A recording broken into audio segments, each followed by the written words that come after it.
It's great to see you. Yeah, it's good to see you too. Yeah, where are How are you? things? Where are you all based? I imagine you all are remote because I bet you were doing that way before COVID. We were, so we're all over the place. I'm in central Missouri myself. Wow, that's cool. That's cool. And did you grow up there? Yeah, my wife and I both grew up here. We lived most of the last decade in the Bay Area, but then started having kids and Yeah. my father-in-law's got some health issues and just like combination of things is like be a little easier for closer to family. Yes, yes. And we don't know each other, but we do have a mutual friend and Brian Landers who worked at Yeah, Backstage for so I many years. know.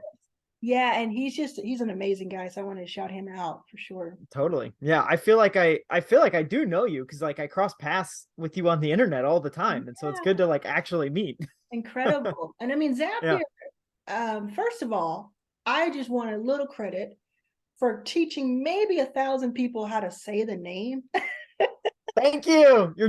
That's the most important thing anyone can do. Like that's I mean, it's zap. You're zapping, right? Why I do know. people go to Zapier? Why do you think that is psychologically? Well, I think it's because we couldn't afford the second P. And so, That makes sense. That makes sense. Well, how did you come up with the name? Because names are big for me. They're important. we so we started the company in a hackathon. And so we were just like, okay, we got to come up with a name real quick.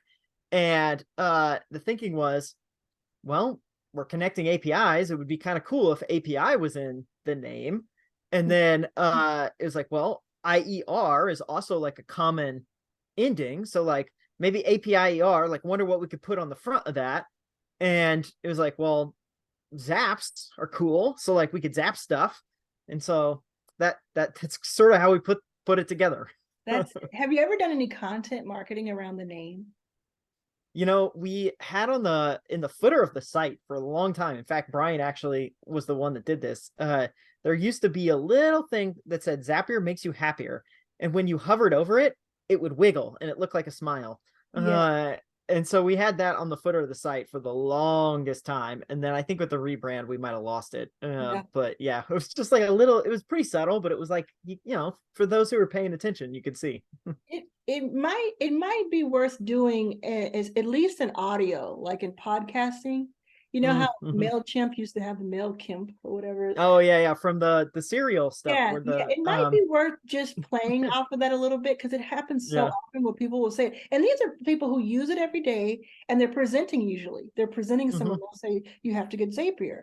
And it could be Hmm. just this campaign of let me correct your name because people are really precious about their own names and the Hmm. pronunciation, right? So that could be interesting. Totally. Hmm. Yeah. Well, and the company now, you said he started as a hackathon. How many Hmm. years ago was that? This would have been almost 12 years ago now. And today, can you say anything about this is your first million? Can you say anything about your revenue or anything about the size of the company? Because it is Yeah, I think the last public number we cited it's maybe been a couple of years ago, but was 140 million in ARR. 140 million in ARR. I want everybody to Hmm. really listen to that. Let that hit you in waves. Did you set out for that? Obviously not at the hackathon necessarily, but did you set out for that when you decide, yeah, let's go all in and make this what this is? No, no. Our aspirations were quite a bit more modest. We're three of us grew up in central Missouri. We don't know anything about we're not exposed to Silicon Valley and tech and like that whole ecosystem other than just like, hey, we like the internet, this is cool. And I remember being out of college for about a year. We'd been working on this. I'm not loving, corporate America. And so I was just thinking, if we could start this thing and if I get to work on something with my friends, if I can have fun doing it. And, if it could be my full-time job, like, gosh, that would be great. Like, I'd be happy with that. And so to me, like in my mind, I just remember thinking like, if I could make $100,000 a year, six-figure salary, like I will have made it. Like I will be, like I'll be made in the shade. And so that was the aspirations at the time.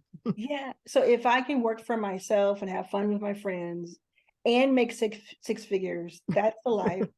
And six Yeah. goes a long way in Missouri and Oh, in central Missouri, yeah, you're great. Yeah. It's like when did you start to see, I mean, let me back up a little bit. One of the things we hear about all the time, again, for the entrepreneurs listening, is you want to create the picks and shovels, right? That's where the gold is in the picks and shovels, creating that, meaning the things that are needed by all companies in order to do their work. That's where you find gold. You have done that. Because whether someone realizes it or not, using Zapier has helped them make a ton of money in a lot of cases, because you're setting up these automations in their emails and other things, and just other things that happen. If somebody buys something, this happens, X, Y, Z. When did you realize this is going to be beyond your 6-figure dreams? You know, I think it's hard to point at a specific spot. I think we noticed early on, the idea came from looking at all these forums where you could see, customer would come in and, they'd be on, like, I don't know, the Basecamp forums, and they'd say, hey, when are you going to have an integration with Google Calendar? Something like that. Right. And, sort of thread would go on for a while. People like, +1. Yeah, I want that too. I want that too. And eventually, like, a product manager would come in and they'd say, hey, thanks for the suggestions. I really appreciate it. We'll let you know what we decide, which, if you ever worked in one of these companies, that's like, yeah, probably not going to happen. Yeah. And so we sort of knew, like, okay, this is like a problem. Like, we feel like we could solve it. We certainly didn't think, like, at the time, like, how, like, I don't know. It was just like, this could be a nice business. I don't think we really understood the scale and the magnitude. I think probably the turning point was maybe a year or so later when we launched the developer platform, and we started to have, the first version of the developer platform. HubSpot built an integration, ActiveCampaign built an integration. There's this really popular WordPress plugin called Gravity Forms that built an integration. So, like, these pretty big company, into Zapier. Yeah, so this is not us saying, like, hey, we're just going to go work with your APIs and figure it out. These are big companies saying, no, we want to make sure that our app is available on Zapier. And I remember thinking, like, whoa, that feels pretty big, that they want to be a part of our ecosystem. Like, I felt like we were the little guy in the equation, and to see these much bigger companies and people we look up to, and we're like, whoa, these are some pretty cool folks, saying, like, no, we think it's important. Like, we think it's really key that we be here.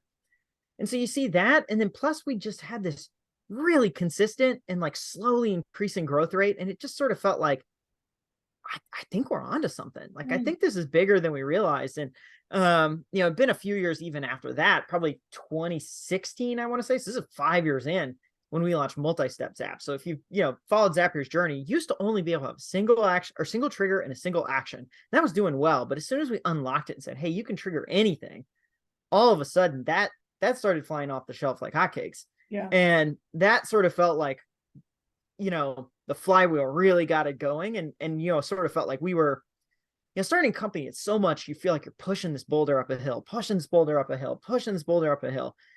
Once that multi-step came, it felt like, oh boy, now we're trying to catch the boulder. It's going down the hill, and we're just trying to keep up with this thing. And so I think that's when we started to realize, like, oh, we really are onto something here. Do you remember your first million at Zapier? Do you remember hitting that milestone? I do. We were actually on a retreat, so we would get because we're all remote, we would get the team together twice a year. And I remember thinking, it's going to be really close to when we're in person. And this was in January 2014. So it's little over 2 years in at this point. And we get there, and I remember we're sitting there the week of, and we're like, we have to hit it this week. Like, we have to do it because we want to do it in person so bad. And so I remember, we were all, like, in the customer support queues. We were on all this thing, just trying to see, like, can we just nudge, like, just a few more people over the mark to make sure that we get to that, million ARR mark. Cause we just wanted to celebrate that stage together. So yeah, I do remember it. And you hit that, you were in person. Yep. When it happened? Yeah. And how many employees would you say you were at that point? Yeah, 10 employees at the time. 10 employees. Where are you today in 2023? Somewhere about 800. And still all remote? Still all remote. So 800 people remote. Wow. And what, I mean, you hit this velocity in 2016, it sounds like, where you just hit your stride. And 7 years later, you all are still innovating. We're going to talk all about AI here. And you're innovating. Where do you find your personal well of inspiration to keep doing this work? Yeah, I think for me, it really is the customer base. Those are the folks that you just get the most excited for, where you spend time with them, you see their problems, you put a solution in front of them, and you see their eyes light up, and then they'll go, "Oh my gosh, I can't believe." I still remember first customer we ever had. They had a horrible time trying to get Zapier set up. It was just like a beta product, if that. You could probably more of an alpha product. And I remember getting on Skype at the time trying to step them through setting this thing up, and it was just one roadblock after another where they just could not figure out how to use the product. And candidly, like, it wasn't their fault, it was our fault. Like, we just were, the product just wasn't very good yet. And we get to the end, he sets up his first app and he goes to try it. He's got a Woofu site on his form, and he wants to take people who say, "Hey, I want to be a part of your newsletter and I want to send it to Aweber."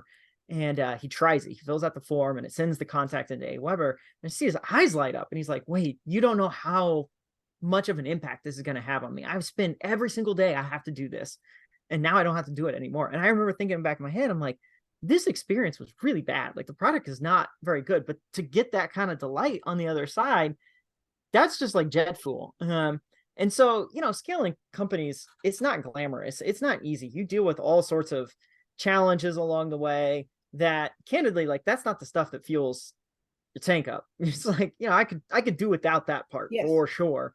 But it's all worth it to me when, you change somebody's like day, and they're like, "Yeah, my life is different because this thing exists," even if it's just in a small way. And so, those days when I'm like, "God, do I want to keep doing this?" You get on a call with a customer and it's like, "Yeah, I still want to do Yeah. this. This is fun." It feels so relatable, I have to say. It's exactly how I answered the same question, because all of that stuff in between is for the birds. But Yep. that it'll never get old to me to have somebody say, "I started a company because of something you said in 2018," or I learned that I figured I belong here too. Like, that type of thing is just like, you get addicted to it almost, because Yeah. that can keep going, it sustains. And I don't know that I may have just missed this, but I don't know that I see you out there doing any sort of like cage fight things, or like No. duels, or like, just even more seriously, I see you doing maybe talks about things. But what do you think about that personal brand building for yourself? Just, is there a certain ethos around staying in the location you are in? You're wearing a hoodie for anybody who's listening to the audio here. You have 140 million a year business. Not to get too weird, because I know somebody, if they brought up my hoodie, I would have take offense. But it just seems like you have a certain way of being. Do you have a certain ethos around how you're treating wealth? I mean, like, I don't know, like, money is a funny thing. Like, there's a certain point, and I think it's probably different for everybody, but there's a certain point where, like, once you have enough, you have enough. Like, what are you Mhm, going to do with more money? It's mhm, like, mhm. and for me, my lifestyle has always been pretty modest. And so I, I'm happy. I'm content. The things that I want more of are, I want to see our customers be happy. I want to see my family be happy. I want to see, I want to do challenging things. Like, those are the most important things. Um, Money's a means to an end. If you treat it as the end in yourself, I feel like you're going to just constantly be chasing a dragon there that, like, you may never ever get to. Um, but, like, money still is important. Like, you do need it.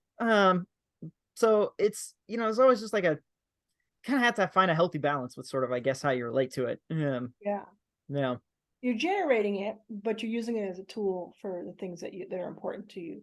It Yeah, reminds me a exactly. lot of, I'm sure you've heard Stuart Butterfield speak about this in different places, where I think, I don't remember the 3 levels of having money, but one of them was you just stop looking at the price of a menu when you go to a restaurant.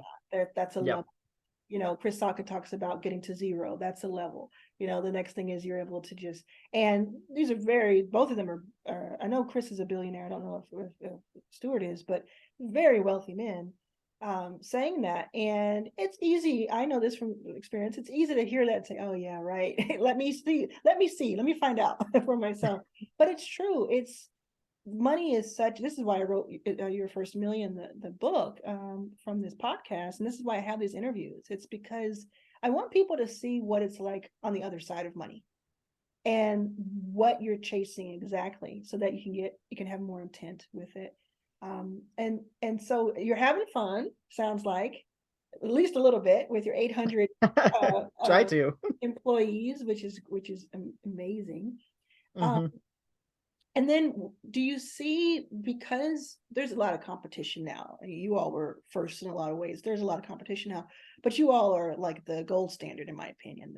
We use Zapier. I use it across all my companies. What kind of growth do you see over the next few years for Zapier? And does that include AI as we start to lean into that topic? Yeah. I mean, the mission we talk about internally is to make automation work for everyone, and we're a long way away from everybody. Mm-hmm. So, when we think about the type of growth that we want to have, like we feel like we can have much bigger impact. It's not, when we go talk to our customers, new customers, long existing customers, we hear a similar refrain a lot of times, like, I love Zapier, I love what I can do, I feel like I can automate stuff. I feel like I'm not doing as much as I could, though. Like, I feel like there's still another gear that I can find, and I just don't, there's a depth to the product there that I think a lot of products don't have, where it's like you kind of get the basic, you're like, cool, I'm an expert at this thing. Zapier, it's hard to be an expert at Zapier. It's easy to get started, but there's so much more you can do. And so when we look at our opportunity, it's how do we take somebody, whether you're new or you've been with us for 10 years, and keep exposing you to new things that you can do, new ways you can automate stuff.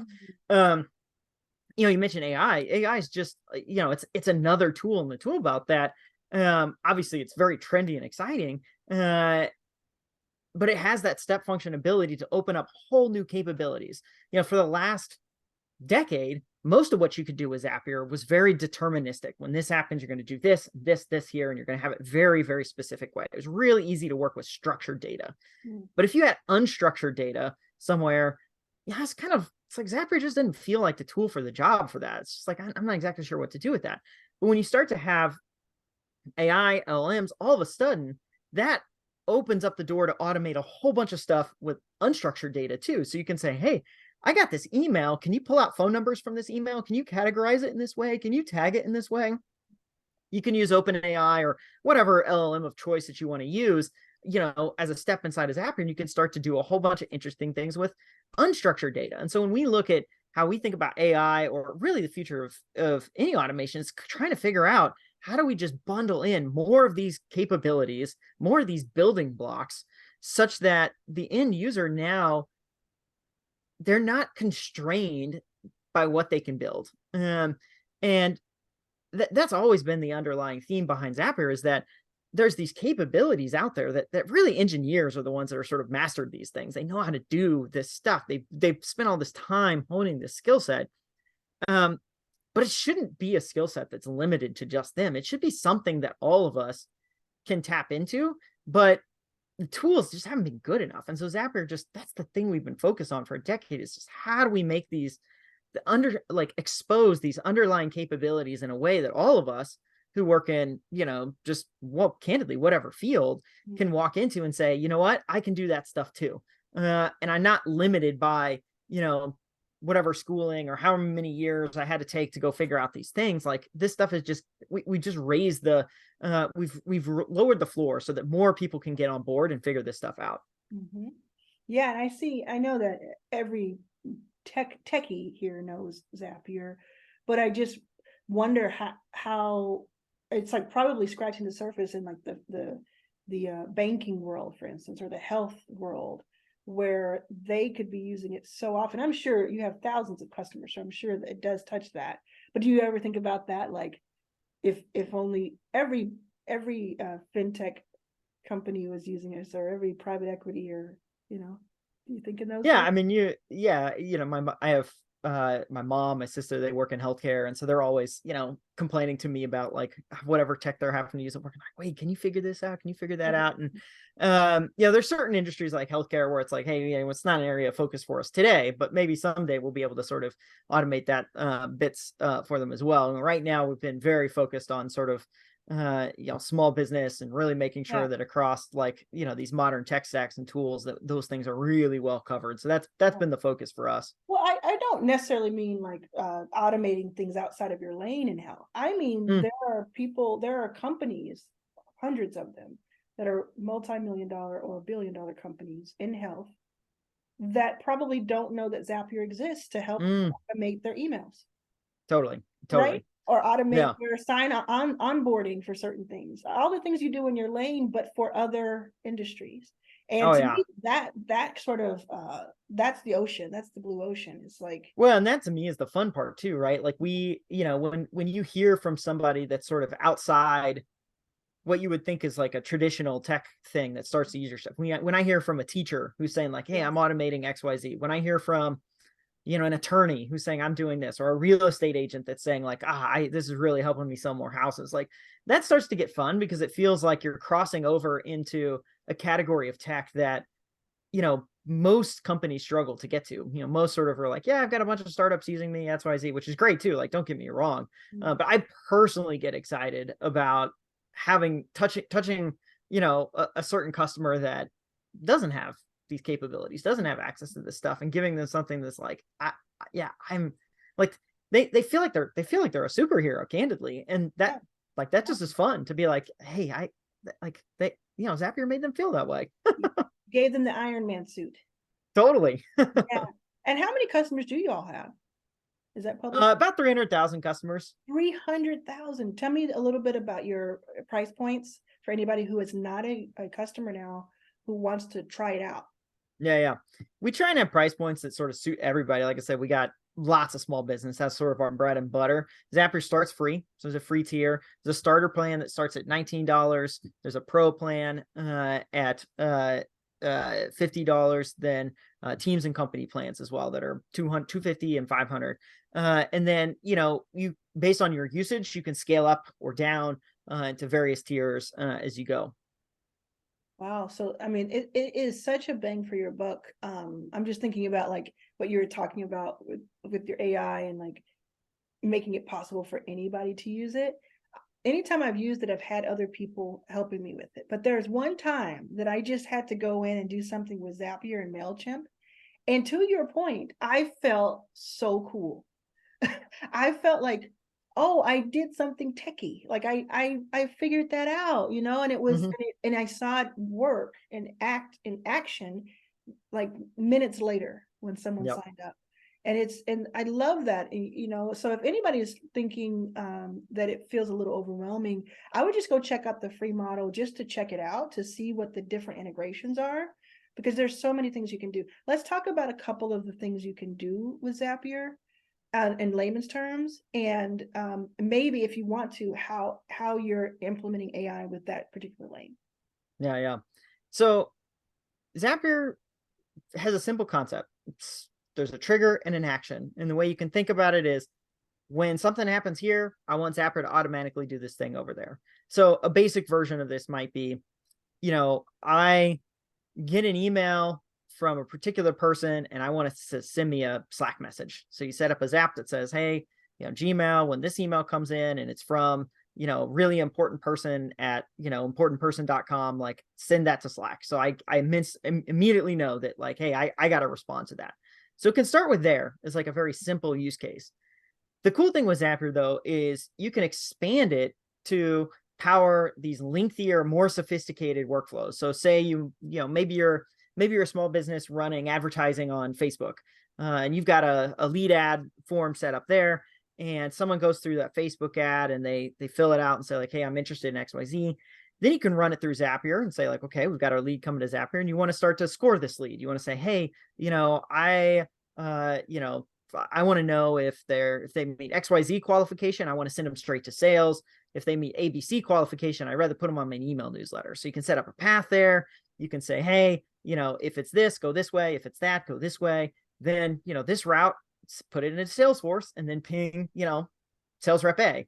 Or, this one, just drop it into MailChimp and then, fire off this like email sequence, kickstart this email sequence. So you can start to design what are these like end-to-end workflows and build this like whole like marketing and sales campaign, on Zapier as it connects to the various tools that are in sort of your marketing and sales stack. Then you can start to think about, okay, well, where might I put AI in this loop? Well, I mentioned, hey, what if that sales rep needs to follow up with that person? Well, instead of having to sit around and wait for that sales rep to follow up with that person, how about you run it through OpenAI and say, hey, OpenAI, I want you to pretend to be an expert sales rep who knows XYZ about our business. And I want you to write a follow-up email to a lead that we've gotten. And so OpenAI, like it's smart, it's creative. It will write an email that's not like these kind of not so good, like cold emails that you get, but something that actually is like relevant and personal to the lead that filled that form out. And then Zapier sends off that email. And the person, if it's done a good job, the person replies like, yeah, I want to buy your stuff. Can you get on the phone right away or whatever? And like, maybe you follow up with a Calendly link or whatever. Yeah. And so that's the fun thing is that, it's easy to get started, but then the depth of this stuff allows you to just get more sophisticated and it could grow with you. So if you're a small company, it's great to do the easy stuff. And then as you grow, you can start to add more bits and pieces as your, operations get a little more sophisticated over time. And it can incorporate, how many integrations do you all have? It has to be thousands. We have, it's 6,000 different apps are on Zapier. So, from, apps that, everyone knows like G Suite and Slack and Salesforce and QuickBooks, all the way down to, early stage startups that are, launching some newest capabilities and sort of everything in between. And I do think that's the one fun thing that we hear from customers from time to time too, is they'll also go through Zapier's app integrations and they'll say, oh, I never heard of that company. What does that do? And it starts to introduce them to, more unique, more like custom capabilities that they, necessarily couldn't get in the rest of their stack. So that's another fun thing, like having a 6,000 catalog does is, customers can find things that better match, what they're looking for.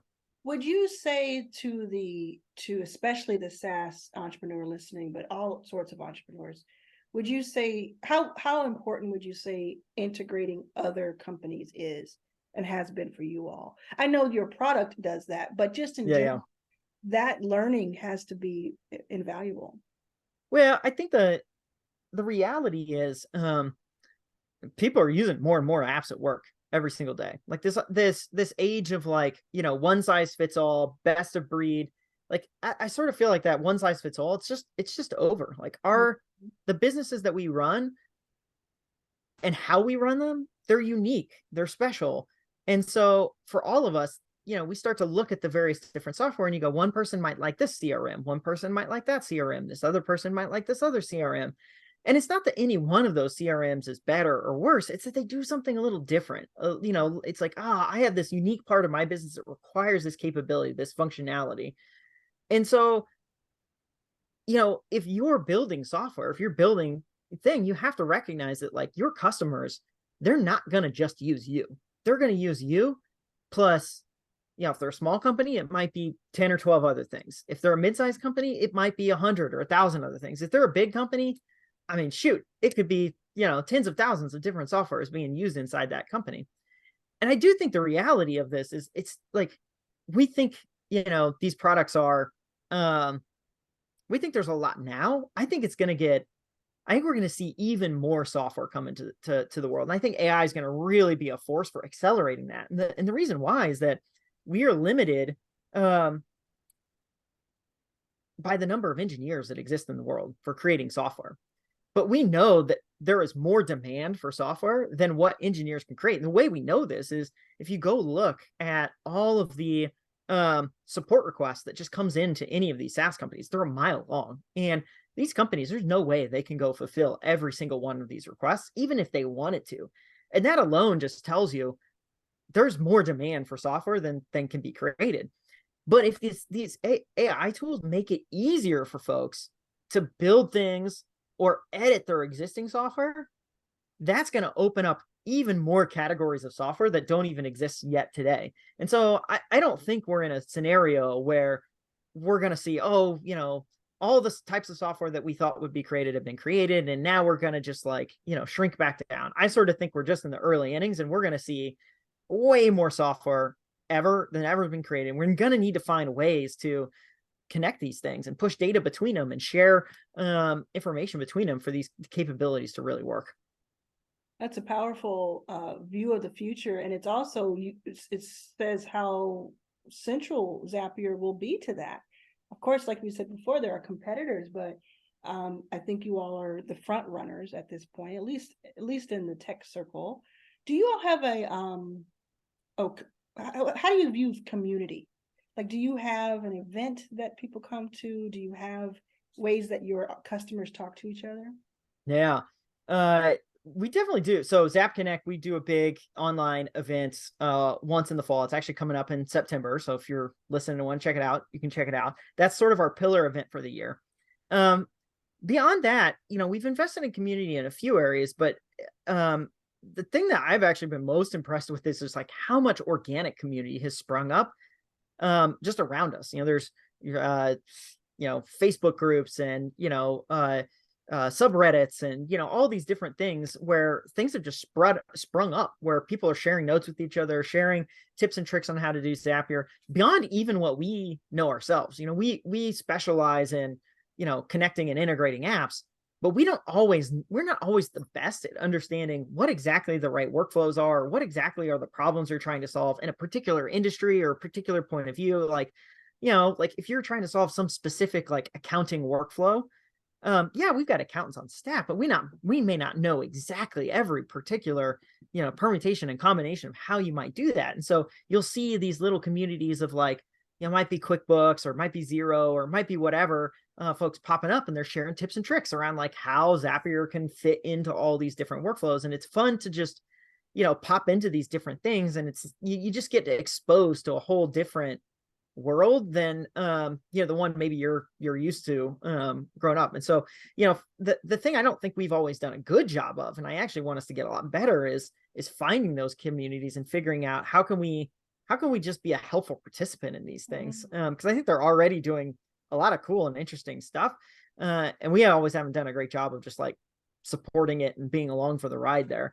That's just one area that's, you know, we just could be better. Yeah. I love the community aspect of everything, you know, that I do. And it's something that's so top of mind because it just unlocks, to your point earlier about like people not knowing exactly what they can do with their account. And then something else you said where you were giving use cases of it. I was like, I could even be doing more with our account. You know, I know people on my team have built things and it's running in the background, but when you unlock community, when you unlock that, it's just a vault of opportunity and prosperity for all involved. So that's great that you all think about that and that you do want to unlock it even further. Yeah, Totally. I mean, it's great. You can, you know, community allows us all to sort of learn from each other versus it being like a one directional thing. And so, you know, to the extent that any business can sort of tap into that, that's like a powerful force for sure. Yeah. And for, as we start to wrap up, thinking through your lessons learned, there are thousands of entrepreneurs who'll be listening or watching, and you are an example of a few things. You know, you're an example of starting small, starting very intentionally, building organically, but you've had great success. So what's something that you've learned that you maybe wish you knew prior, or maybe you don't necessarily needed to have known prior, but it's something that you recognized? I think one thing that has generally paid out for us over the years is just a willingness to think differently and just be different. You know, we started the company in Columbia, Missouri. We started it mostly bootstrap. We ran it mostly remote, when remote was a weird thing. We did it without sales reps. Like, we did it without raising a bunch of money. And look, maybe that's the right thing. Maybe that's not the right thing for, the folks that are listening to the business. But for us, it was the right thing for us. And, I think a lot of entrepreneurs get caught in this spiral of trying to like listen to more experts and listen to more information. It's like, if only I could find the answer from this other person. And they get stuck trying to chase the way other people have done it. And look, you can learn a lot from other people. Don't get me wrong. But the magic happens when you take those learnings and then you create something unique. You do something that is, that is true to your business and true to who you're trying to sell to. And, other people might look at that and go like, that's weird. That doesn't make sense. I don't understand that. But if you understand your customers, you understand really what they're going after, like, you should stand by your convictions and just go for it, because that's, the business that really do stand out are the ones that are different. It's not the ones that are just doing the same thing over and over again. It's the people who have the courage to say, you know what, there's something that's not being met here. I'm going to do it differently. And I think that's going to appeal to folks. And so I think that's candidly, the best thing that anyone's starting something to do is just get started and be willing to go against the grain a little bit. I think that's a perfect way to wrap this up, because that is, that's the difference a lot of times between success and failure. It's just that conviction. Yeah. If you're going to be cookie cutter, you could have started anything else. You could have done anything else, right? But you went against the grain all the way to 140 million in ARR and beyond. I see in your future. So thank you so much for sharing your time with us. Anything else? Anything that you want future customers to know or current customers to know? Well, you mentioned the community thing. If you're interested in learning more, like Zap Connect's coming up in September, you might sign up for the site, give it a whirl, and then if you're intrigued to learn a little bit more, come check out Zap Connect. We've got Sam Altman, founder CEO of OpenAI, is going to be speaking there too. So if you want to learn more about AI, it's a good place to be. Awesome. Thank you.